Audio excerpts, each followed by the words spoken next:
Hello and welcome back to another fantastic show on SMB Live. So this show is got a little bit of a strange title. We get it. But it is all about eating the frog. Now, I once said this concept to Charlotte. She thought I was absolutely bonkers. And now she literally lives by the principle. So I decided to interview Charlotte about this and get her intake on it, because it really is such an important concept of actually running a business and managing your to-do list. So Charlotte, welcome. Hello. Back. Say hello to Kermit. Kermit the frog. Look, okay, I wanted to interview you about this, all right? And it ties in very much about you and who you are and how you run a business and how you organize yourself and how you deal with things. Okay, now you are a massive one for putting things off that potentially are horrible jobs, right? Yeah. And I used to say this a lot to you, and I used to say, eat the frog, yeah. right? Yeah. And then you originally thought I was crazy, and then you embraced the term "eat the frog," Yeah. right?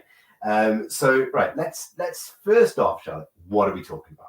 So we're talking about your to-do list. You might have a job on this, and mine is admin, and doing tasks that are a lot of paperwork.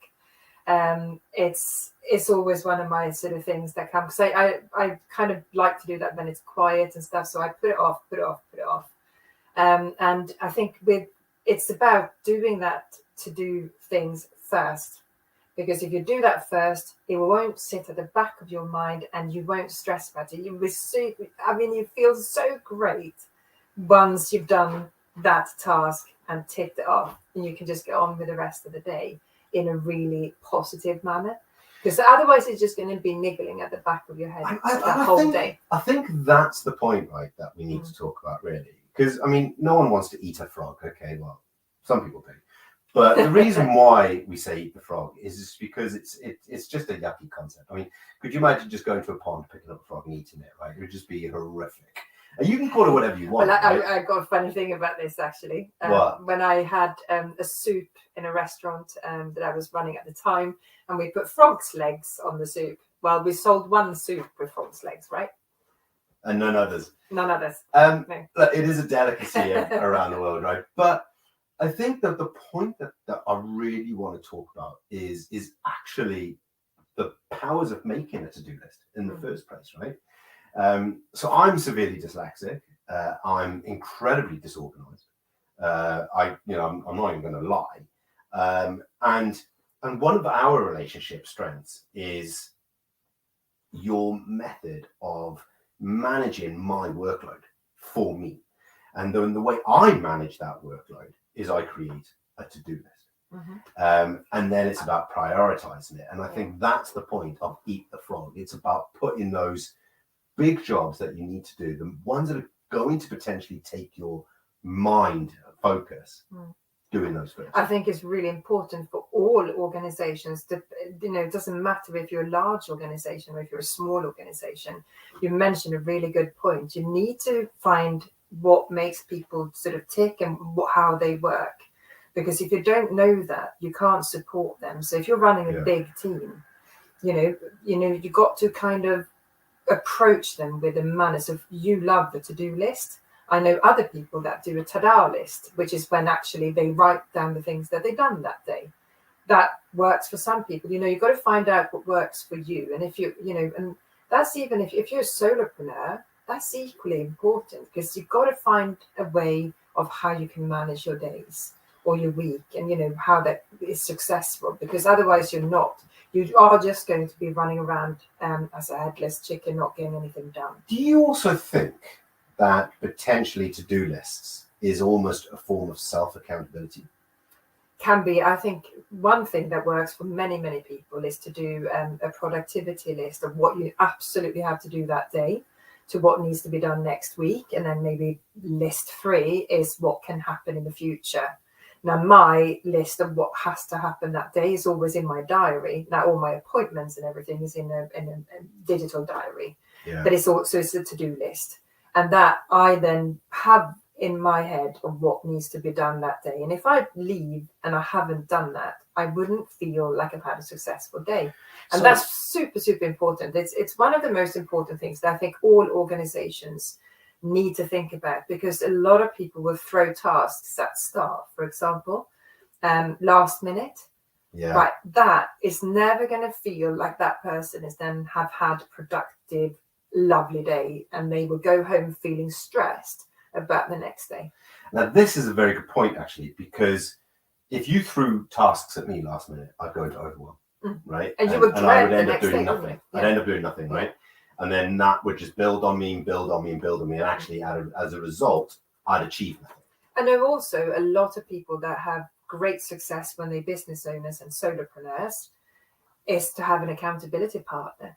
Yeah. So you have some, maybe it's 3 or 4 of you that kind of meet up or go for a walk or meet up online over Zoom and kind of hold each other accountable, because we're very good at it, or maybe I'm very good at holding you accountable, if I may say, but that's how we work. But again, it's taken the time to, because in the beginning when we were working together, I felt like I told you what to do, but actually it's about how you work, and that's super, super important. So if you're on your own in business, I would say maybe get an accountability partner. It could be somebody that you met through networking that you don't know very well.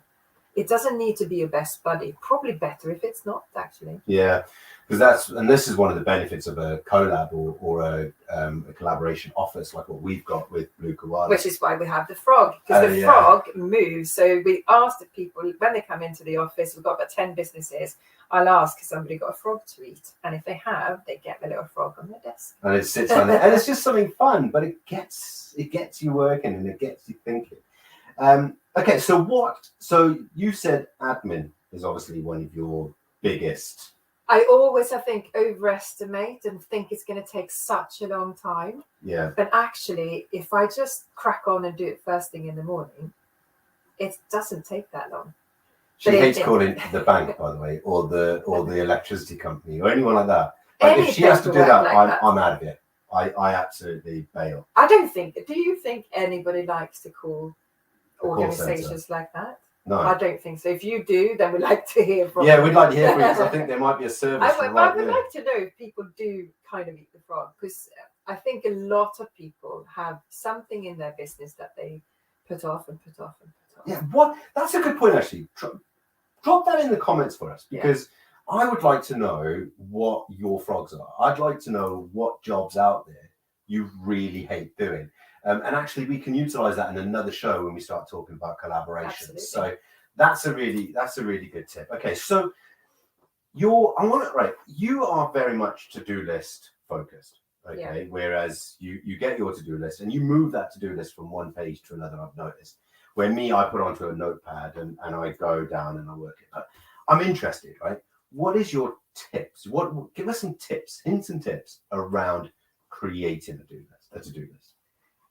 Again, I'm going to go back to the list 1, list 2, list 3, because I think that's a great concept of. So you've got things that you need to do that day, but you don't need to do everything that you got on that week, if that makes sense. Yeah, this is how I do it. Actually. Yeah, so you got it on one page. That will stress me, because I would think in my head, I need to do all of that in one day. Okay. So that's why I have my to-do list, and then stuff gets moved over that actually didn't need to be done that day, or so that goes on list number 2, and then on list number 3, you will have things that you want to do in your business, but it could be done during maybe that month. Yeah. Or in the next 3 months, or so you can put things on there, but it makes you focus a lot more of what you actually have to do that day and stops that overwhelm. Yeah. So you don't think that you have to create, do everything. So I put little stars by things. So as I'm kind of needing. But this again, we're all different. So a to-do list works for some people. To-do list of what you do works for loads of people. Yeah, it wouldn't work for me because I forget about what I need to do. But I must say, I am going to give another top tip, because this is quite strange, but it's really, really good sometimes if you're a solopreneur to actually write in your diary what you've done that day. And how how time consuming it is.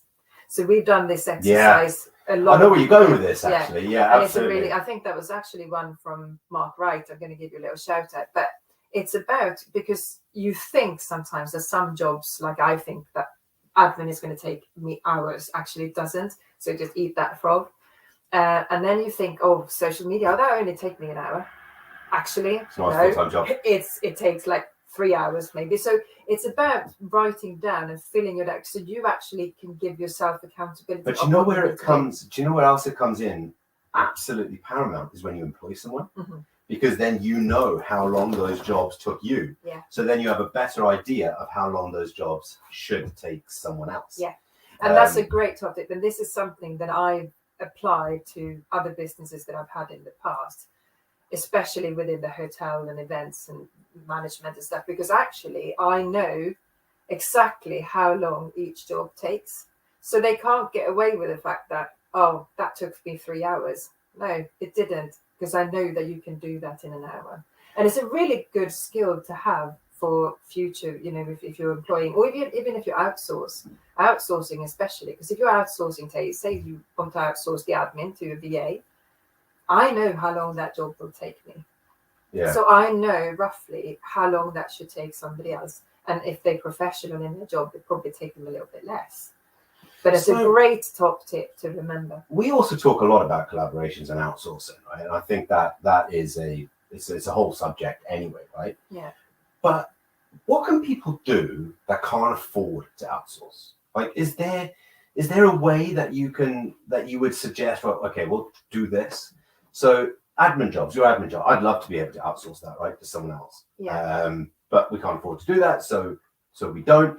We don't do it because we got different roles, right, within the business. But if that is the case, and someone really doesn't like doing it, what kind of tips would you have around that? Well, it depends on if you maybe got a service that you can swap to somebody else. Yeah. So if you had, say, for example, I'm pro collaboration and swapping services, but at the end of the day, this is also another tip. You've got to make that boundary straight away and write down what you're going to swap. Otherwise, you might end up not being able to eat. Yeah. So absolutely. you've got to have that very clear in the beginning that we're swapping X for Y. And this is the reasons. And we've done it loads of times, right? Like we have done it loads of times. And I'm going to say now, Louise, who does our admin between our network hosts and us, she's like the conduit. And basically, she's come on as a partner and we've swapped services. So she wants to come and network with us and we need an hour of her time a week. It was the perfect collaboration. But what it's done is... But you're very clear. Yeah, we're very clear about the boundaries. We're very clear about what we're going to do. Because I see this happening. So that, you've got to be very clear about the boundaries from the start. Yeah, I think that is an incredible... And also knowing in your business how long it takes you to do it, which... I've said a few times now, but that is super, super important. Yeah. Okay, cool. So look, I can't think of anything else that we can talk about when it comes to... Well, there is a book. Yeah. That is called Eat That Frog, which is fabulous. And it's by Brian Tracy. Eat That Frog. And I highly recommend it because it is really useful for hints and tips around how to kind of be more effective and give yourself some accountability. Fantastic. And you'll find the link to that book in the Cinebound's Interesting Stuff platform underneath books. And Charlotte will make sure that link is there where you can get that book. But it is a good book. And I remember you reading something about it. Okay, so we do have to end the show. As always, there has to be a start, a middle, and an end. And it has been a great show, all about leaping into success. And so until next time, we'll see you soon. Take care.